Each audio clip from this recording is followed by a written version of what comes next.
Salut tout le monde, bienvenue chez Metal Minded. Ce soir, je suis en compagnie de deux membres du groupe Scare. Salut Phil, salut Gab, comment ça va vous deux ce soir?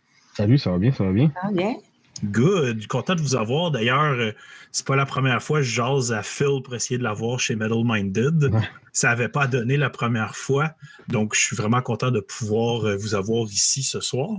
Donc, bien sûr, on est ici pour une raison. On est ici pour parler de votre groupe qui est bien sûr Scare.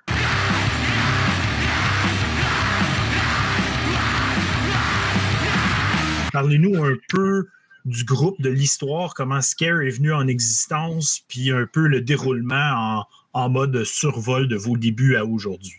Ça fait presque 10 ans qu'on existe. Ouais, 10 ans, 2025. C'est ça. Fait qu'on risque de souligner ça.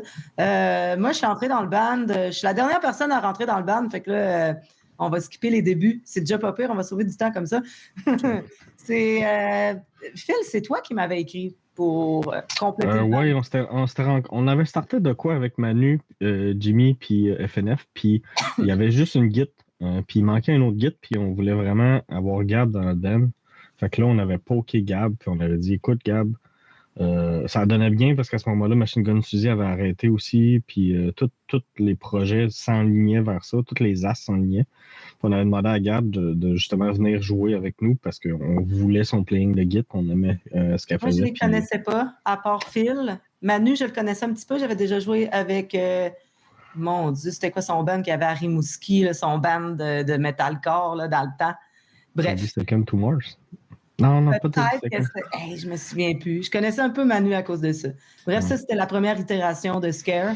Avec le temps, les line-up ont un peu bougé. On a un curse dans Scare qu'on part souvent des membres pour... ils s'en vont dans le bas du fleuve. Ils retournent dans le bas du fleuve, c'est ça. Oui, ou à tout le moins, ils traversent la rive sud vers des contrées inconnues, puis on les perd pour cette raison-là. Le monde, il reste pas dans votre coin, genre, vous leur faites peur de là, le nom de band Scare. L'appel des régions est trop fort. Hein. Parlez-nous un peu quel genre de musique vous faites en général, quelles sont un peu les influences que vous voulez infuser dans ce groupe-là. Oh my God. C'est sûr qu'on est garoché un peu partout. Là. On met des parts autant black que crust. Que punk, à la limite, là, on a des petites flavors. Death metal old school un peu pour ma part. Ouais, death metal old school. On mélange un peu tout ce qu'on aime, puis je pense que ce qu'on aime faire là-dedans, c'est justement de ne pas jouer dans les paradigmes des gens de ce que le monde s'attend, là, de justement avoir un bout de black, puis au lieu de tomber sur le blast beat tout de suite après, ben, on tombe dans de quoi de complètement différent, ce qui fait que le monde sont un peu surpris, mais en même temps, sont pas déçus, parce que l'autre bout après, il quand même aussi hot. Fait que on joue justement avec les mélanges de styles comme ça un peu. Fait que, je vois souvent aussi le terme sludge se faire utiliser dans l'appellation de ce que vous faites. Puis le sludge étant pas mal à la base un mélange de styles déjà en lui-même. Ben oui. C'est du cross-lent, du sludge, finalement? Du cross-lent. C'est ça. Ça crosse là, ouais. Puis souvent, tu sais, comme dans le sludge, il y a quand même une sonorité death metal aussi, souvent dans le côté lent. Fait que oui, je peux voir pourquoi que le mot sludge se fait lancer un peu dans votre style musical, parce que c'est toujours difficile de définir un groupe qui s'amuse comme ça, qui se promène un peu dans tous les styles. Donc, qu'est-ce qui a apporté ce mash-up de style-là? C'était quoi comme les groupes qui ont fait comme hey, j'aimerais avoir un peu de ça ou un peu de ça, si jamais vous avez des influences un peu directes avec ça? Ouais, ben c'est sûr qu'à la base, on voulait un band à Converge, Miamor, Curse. Fait que tu sais, c'était vraiment vers ça qu'on s'alignait. Puis c'est sûr qu'au fil des années, ça l'a dérivé un peu vers d'autres influences, là, comme Trigger Effect ou c'est quoi les autres qu'on avait donnés? Trap Them, I guess. Trap Them, ouais. Fait que tu sais, c'est sûr qu'on touche un peu à tout, mais tu sais, nos influences, c'était vraiment de quoi de rock and roll, mais qui défonce un peu, puis de quoi qui t'as le feeling de débouler les escaliers. Là. Nice. C'est quand même drôle, tu mentionnes Miamor. À tous les épisodes, je me mets comme un vinyle en background là-bas. Ouais. C'est le vinyle de Myanmar qui est juste là. The Crawling King Snakes. Ouais, Myanmar, c'est mon band fétiche ever. Là. Je veux dire, je suis ami avec Balou, puis je le connais bien, mais pour vrai, je ferais pas de la musique si c'était pas de Myanmar, je pense. Myanmar puis Fallout Project, là, c'était comme les 2 projets à Québec qui ont fait que j'étais into la musique plus agressive. Là. Donc, bien sûr, parlez-nous de ce nouvel album qui s'intitule In the End, Was It Worth It? Peut-être un peu les références. Qu'est-ce que ça veut dire pour vous, ce titre d'album-là, les chansons qu'il y a là-dedans, artwork, paroles, inspiration. Parlez-nous de cet album-là en général. Ça date, tu sais, on l'avait commencé à l'écrire direct après qu'on ait sorti Congratulations on Your Death. Là. Congratulations, je pense qu'il est sorti en 2021. On avait tout de suite commencé à écrire Indian Was It Worth It. En cours de route, il y a eu des petits changements dans le line-up. On a continué à builder sur ce qu'on avait déjà. Puis je pense que le titre, dans le fond, fait référence à beaucoup de choses dans la vie d'un artiste ou d'un musicien.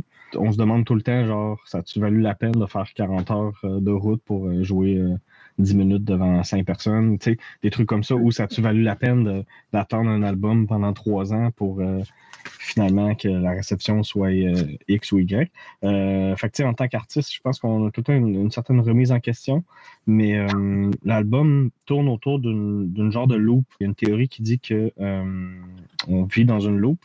Peu importe les choix qu'on fait, puis les décisions qu'on prend, on va toujours revivre la même loop over and over.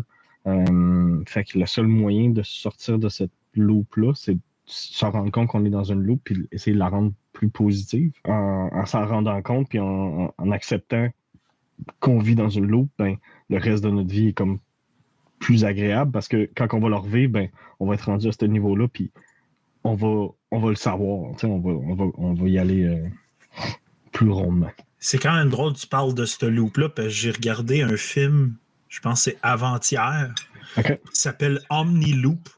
Puis c'est à propos d'une femme que ça fait déjà beaucoup d'années qu'elle est en loop avec sa maladie, puis qu'elle essaye, comme au début, elle essaye même pas de rien faire, elle fait juste vivre le loop. C'est ça. Puis à un moment donné, elle essaye de modifier son loop pour essayer de trouver une solution à sa vie et sa maladie. Revenir. C'est vraiment intéressant, c'est un film full sci-fi. Là. Dans le fond, la dame... Tu connais le film, Phil? Oui, je l'ai vu, oui. OK, c'est ça. La dame, elle a un trou noir comme dans son chest. Ouais. Ah, comme dans La mort vous va si bien.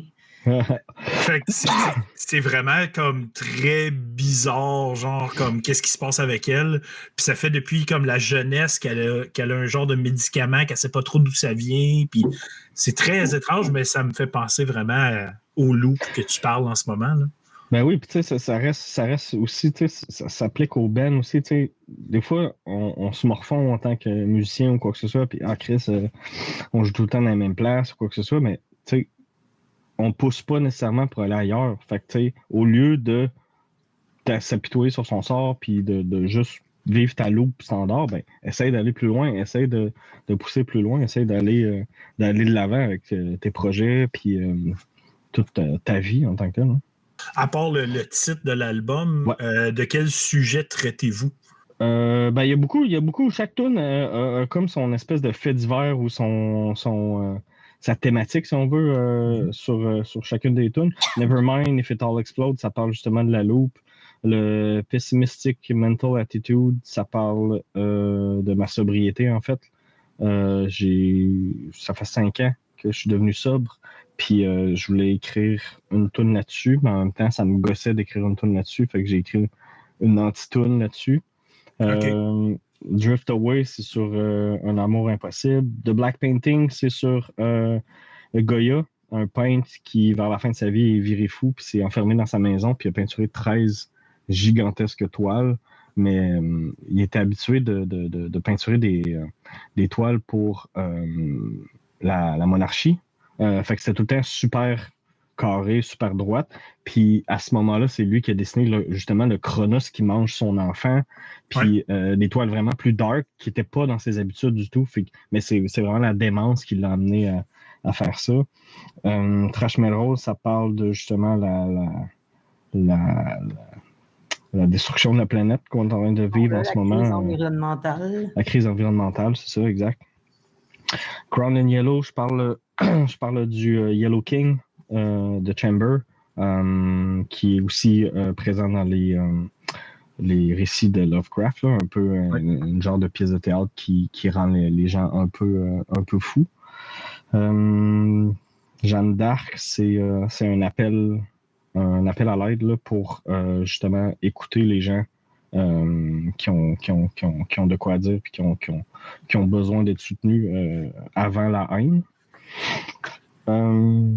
Midnight Ride, ça parle de à une certaine époque en Saskatchewan, il y a eu on appelle ça des Midnight Ride, là, c'est que les policiers qui prenaient comme autostoppeurs des gens issus des Premières Nations, puis qui étaient un peu en état d'ébriété, puis allaient les porter vraiment plus loin, dans le sens opposé de l'eau ils s'en allaient de la réserve. Puis il y en a beaucoup là-dedans qui sont morts à cause de ça, fait que je voulais juste faire un cri à ça.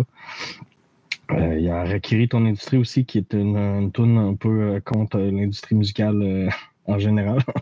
Avec un titre comme ça, c'est un peu évident. Hein? Ça, je me demandais, moi, cette tune-là, il y a clairement une référence à Friends in the Music Industry. Oui, de Curse, justement. Ouais. Oui. Puis à ce moment-là, j'écoutais beaucoup de films japonais, puis j'avais écouté Harakiri de Kobayashi, puis j'étais comme, OK, c'est vraiment excellent, puis faut que j'essaie de plugger Harakiri quelque part. Reality of Death in the Maze of Hope, c'est une expérience qu'il y a déjà eu sur des souris. C'était comme un test sur la surpopulation des souris, puis c'était pour prouver ce qui pourrait nous arriver si on est dans la même situation et ce qu'on est en train de vivre. Fait que c'était un peu ça aussi. Oh my God, as-tu déjà vu Ratopolis? C'est basé là-dessus aussi. Ah, OK, c'est ça. Ouais. Je pense qu'on peut plus l'écouter, ce film-là. C'est interdit ou je sais pas trop. Je sais pas. Ouais, ça me dit rien, Ratopolis. Je vais essayer de trouver ça. Je pense que j'avais écouté ça dans mon cours de philo au cégep, genre. Oh. Les sujets, ça touche un peu à plein d'affaires, mais ultimement, ça revient à l'espèce d'horreur humaine qu'on vit puis qu'on côtoie tous les jours. Puis on essaie de mettre une espèce de... on essaie de mettre une touche d'optimisme aussi un peu là-dedans pour montrer que oui, tu sais, ça va pas super bien, mais il y a quelque chose qu'on peut faire pour essayer de s'en sortir. Là. J'aime ça, des textes engagés. Comme je l'ai souvent mentionné chez Metal Minded dans le passé, j'aime beaucoup aller lire les paroles quand un album sort, écouter l'album avec les paroles pour vraiment embarquer dans l'histoire que l'artiste veut amener avec son œuvre. T'sais. C'est pour ça que j'aime pas nécessairement écouter juste une tune dans des playlists. Ouais, je comprends. Je préfère écouter un album du début à la fin pour avoir Surtout qu'il y a beaucoup d'albums qui sont composés en tout. Là. Nous, dans celui-là, il y a 2 tunes qui terminent le side A, puis une tune qui termine le side B. Puis c'est techniquement la même tune, mais avec des variations différentes. Mais c'est pour donner l'impression de la loupe aussi qui recommence. Fait que, l'album prend sens dans son entièreté, pas juste dans une tune ou 2. Là. Exactement. C'est comme je dis, c'est la musique. C'est un album, c'est comme une toile. Là. S'il te manque un morceau de ta toile, à un moment donné, tu comprendras pas le tout. Tu pas le dessin complet, là, c'est ça. C'est ça. It's a lot of fun. Le artwork derrière l'album, qu'est-ce qu'il représente? Qui le fait? C'est Kevin Martel. Kevin Martel, qui est comme le 5e membre de Scare. Là. C'est le gars qui a fait tous les visuels pour Scare. C'est un bon ami à moi. Puis, on a tout de suite cliqué ensemble à l'époque, là, justement, quand on parlait de Scare pour les visuels, puis il voulait vraiment comme être l'image du Ben. Ça représente, en fait, c'est basé sur Seven Seal de Ingmar Bergman, qui est le film où un crusader défie en duel la mort aux échecs pour prolonger sa vie le plus longtemps possible, parce que selon lui, il n'a pas terminé sa mission. Fait que c'est un peu le même principe aussi de vivre dans une loupe, puis de pas vouloir lâcher prise sur ce que tu as présentement, puis de pas vouloir aller de l'avant. Avec un death mask. Il y a un death mask par-dessus sa face, là, parce que en bout de ligne, on va tous mourir. C'est le bout qui est inévitable, oui. C'est le bout qui est inévitable, exact. À part ça, sur cet album, qu'est-ce que vous avez essayé d'amener de plus que vous n'ameniez pas avant avec vos anciens albums? Je pense que Il y a une idée de retour aux sources un peu au niveau, voyons, j'allais dire soniquement parlant, mais c'est un gros anglicisme. Ben, on a toujours enregistré live. On n'a jamais fait du sound on sound comme les bandes de Tech Debt, là. On aime vraiment enregistrer live. C'est quelque chose qu'on a toujours fait. Mais durant les dernières années, ben, on avait pris une direction. On enregistrait souvent avec Raph Malenfant, qui a une approche quand même, je dirais pas chirurgicale, là, absolument pas. Là, mais il y a une approche très découpée. Puis là, on a voulu essayer de quoi pour cet album-là? On était recordé avec Ryan Battistuzzi au studio à Montréal. Puis lui, c'est un dude qui fait pas du métal d'habitude. Je pense que l'autre projet, peut-être un peu métal, qu'il a fait, c'est Metalienne. OK.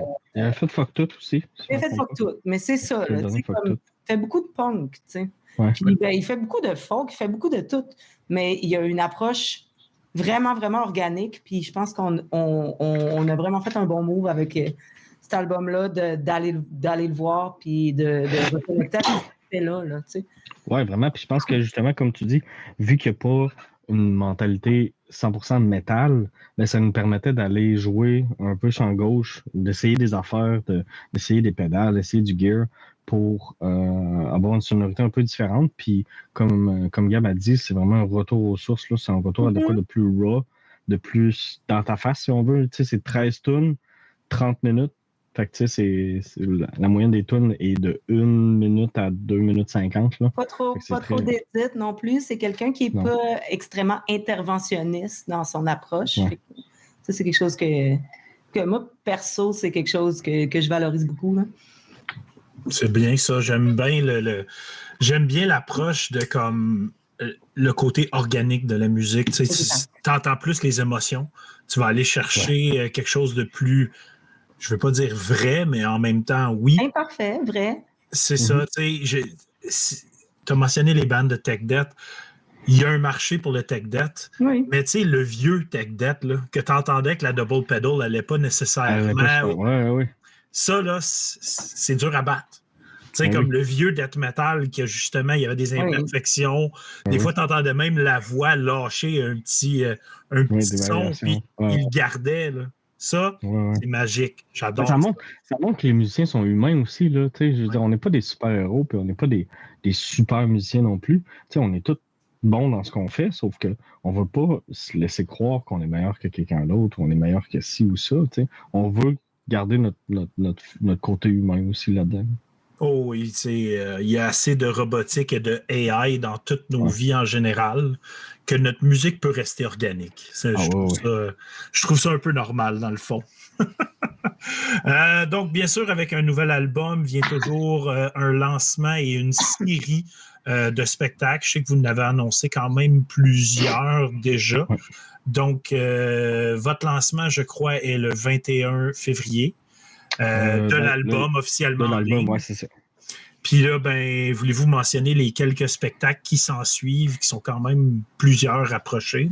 Oui, ben il y a le... Oh, oui, excuse. Oui, je ne sais pas si en fait, parce que je ne sais pas à quel moment ton émission va sortir, mais on a un genre de pré-spectacle de lancement à Saint-Hyacinthe le 16 février. Février. Après ça, il y a le...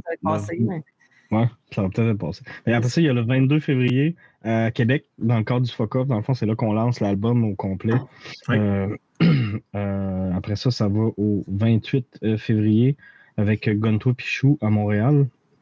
Le 1er mars à Sherbrooke avec Gontois et N-Form. Après ça, il y a le 14... Le 14, c'est à Alma, au Café du Clocher.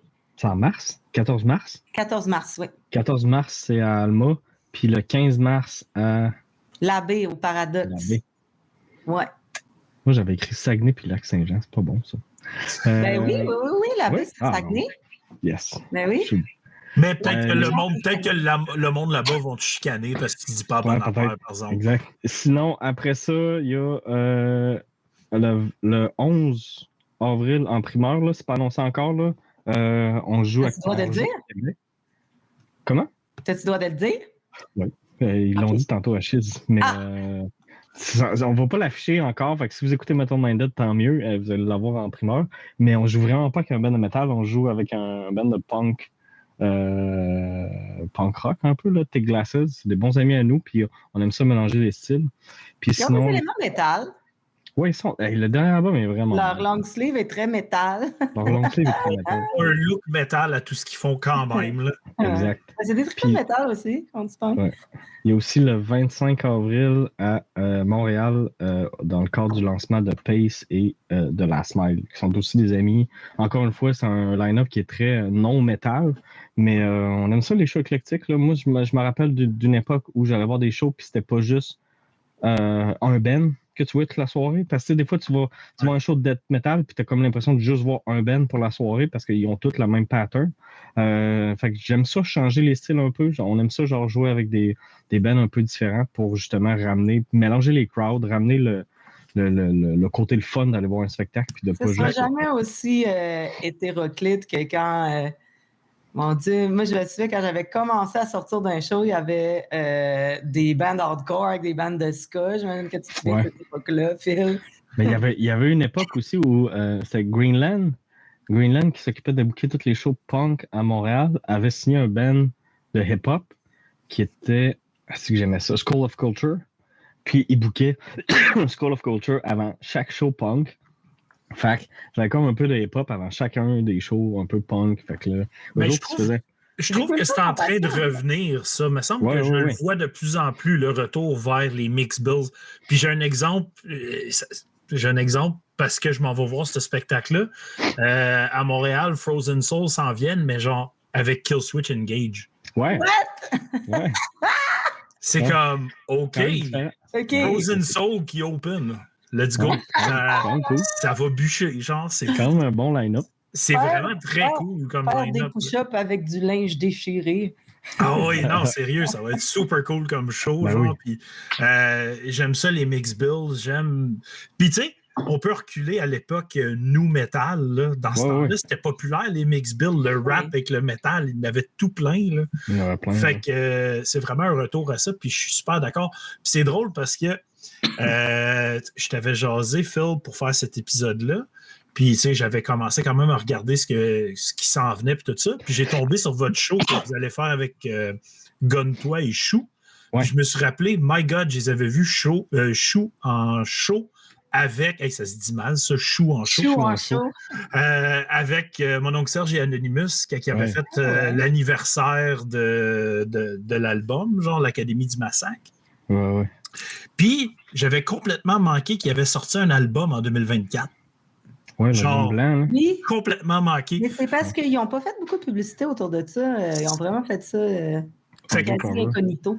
Fait qu'à cause de la préparation pour l'épisode qu'on est en train de faire en ce moment, j'ai redécouvert Chou. Fait que je suis allé écouter l'album blanc, puis j'arrête pas de l'écouter depuis quelques semaines. Là.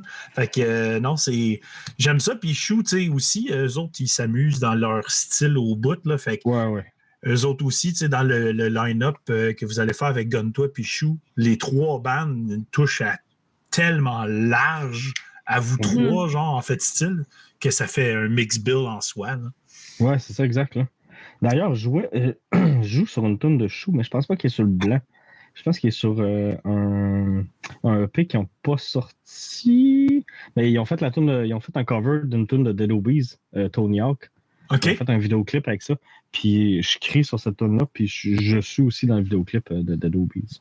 C'est une crêpe dans la face, me semble. C'est comme ouais, c'est ça, une crêpe au lieu d'une tranche de jambon. Mais c'était comme le premier cover de vidéoclip. Il refaisait le vidéoclip Aziz de Dead Obies. Oh, wow! C'était cool. Je ne savais pas ça en l'écoutant. C'est rare, je regarde les vidéoclips à cette heure. Là. Comme je dis, j'aime ça écouter un album. L'album au complet, c'est ça. Mais ça, je pense que c'était comme un mini EP qui avait sorti, puis il faisait juste des covers. D'ailleurs, juste pour finir la parenthèse Chou, là, l'album blanc, c'est comme l'album Beatles. Tu vois le mot Beatles en arrière avec juste comme un tape dessus, ouais. C'est magique. Je veux parler de l'origine du nom du groupe.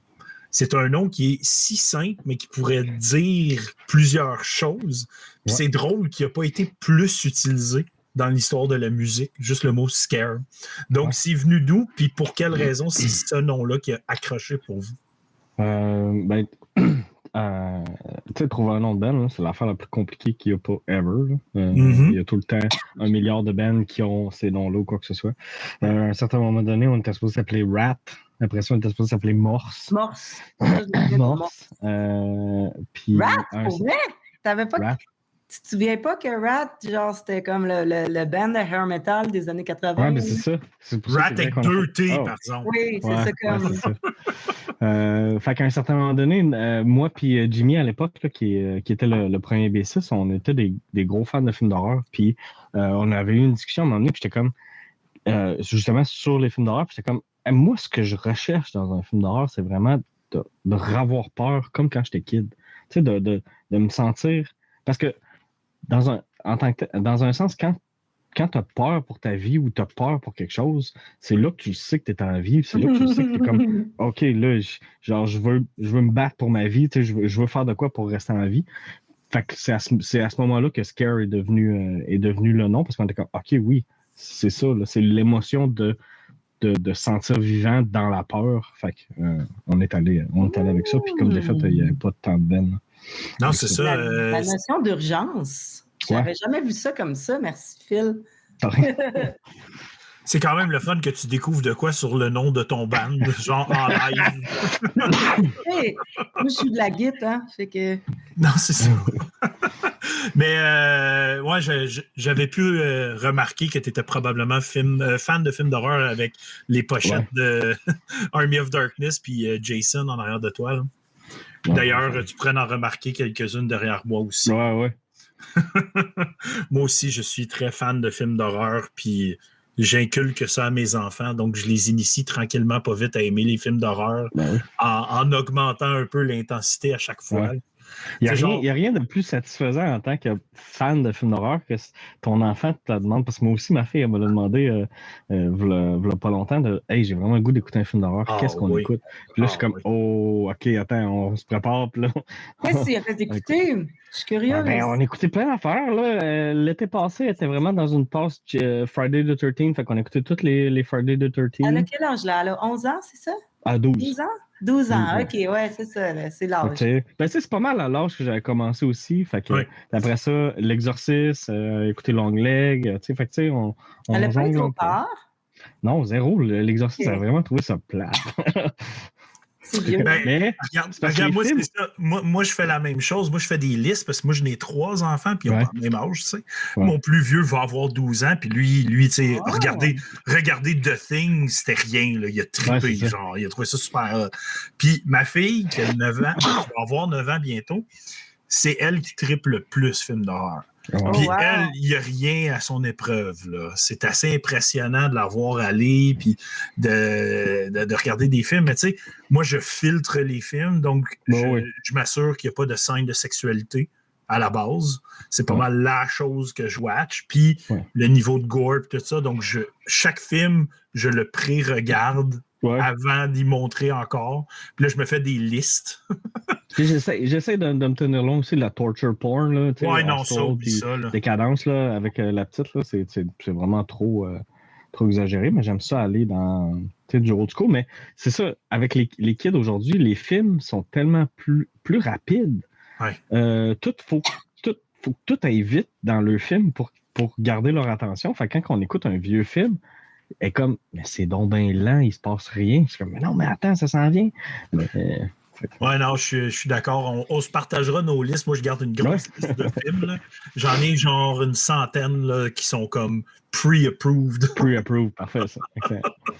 Puis tous ceux qu'on a déjà regardés, je me fais des listes Letterboxd. Je sais pas si c'est ça. Là, je suis trop là-dessus. J'ai commencé ça cette année. Là. À un moment donné, j'étais comme, c'est assez les médias sociaux, mais je me suis fait un Letterboxd puis je le garde pour moi-même. Là. C'est juste pour me rappeler qu'est-ce que j'ai regardé cette année. J'arrive quand même vers un peu la fin. Il me reste 2 choses que j'aimerais mentionner. Donc, qu'est-ce qui est important pour vous en tant que groupe? Qu'est-ce que vous voulez projeter comme image en tant que groupe ensemble? Qu'est-ce que créativement vous voulez que Scare représente? Ben, moi, je pense que l'authenticité, c'est un bon mot. Là. On veut être authentique, puis on veut faire ce qu'on fait à notre façon, puis on veut le créer aussi à notre façon. On veut pas nécessairement avoir quelqu'un qui nous dit comment le faire, puis pourquoi le faire. Fait qu'on est vraiment plus... pas non plus que ça ressemble à quelque chose qui a été déjà fait ou risque d'être des fois un peu tiré par les cheveux. Tu sais.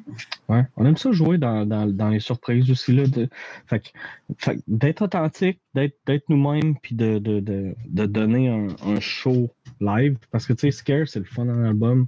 C'est vraiment... tu sais, ça s'écoute bien. Mais je pense que ça prend tout son sens live. Tu sais, on interagit avec le public. C'est vraiment des bons shows, des gros shows. Fait que, ouais, je pense que d'être authentique là, dans notre musique puis dans notre façon de faire les choses aussi, on est un band très DIY, on fait tout un peu nous-mêmes, on fait tout, on se book tout seul, on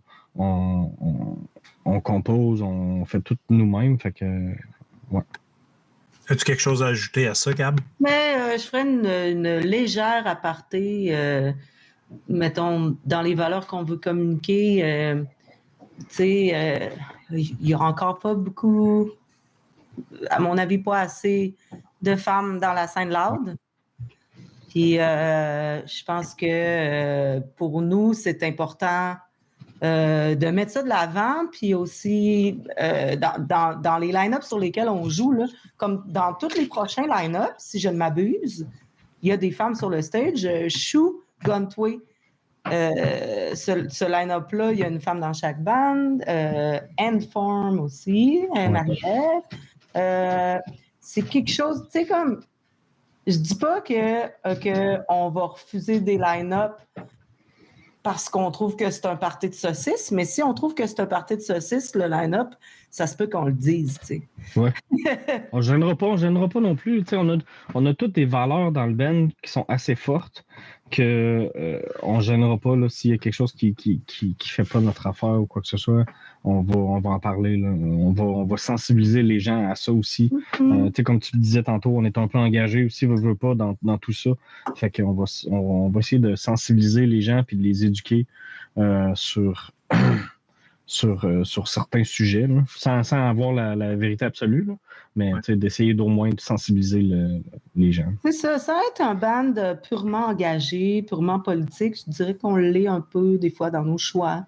Oui, mais c'est important aussi, tu sais, la musique, c'est un excellent véhicule à message, parce qu'il peut passer sans que tu le réalises en même temps. Tu sais, ton message peut passer, peut couler au travers de tes paroles, et la personne l'assimile de sa façon, qui est une bonne chose aussi, parce qu'on peut prendre chaque message à notre façon, puis on peut l'accepter comme on veut l'accepter. Ouais. Donc, la musique est parfaite pour ça, parce qu'on peut l'interpréter comme on le veut, à notre façon. Donc, tu sais, avec les paroles que tu m'as décrit tantôt, Phil, un peu tout ce qui se passe sur cet album-là, tu sais, à un certain niveau, il y a toujours un fond engagé aussi à ce que vous dites et à ce que vous voulez apporter. Donc, que ce soit avec votre message musical, avec votre présence ou avec vos décisions en général, c'est important de rester vrai à nos convictions. On arrive à la fin de l'épisode.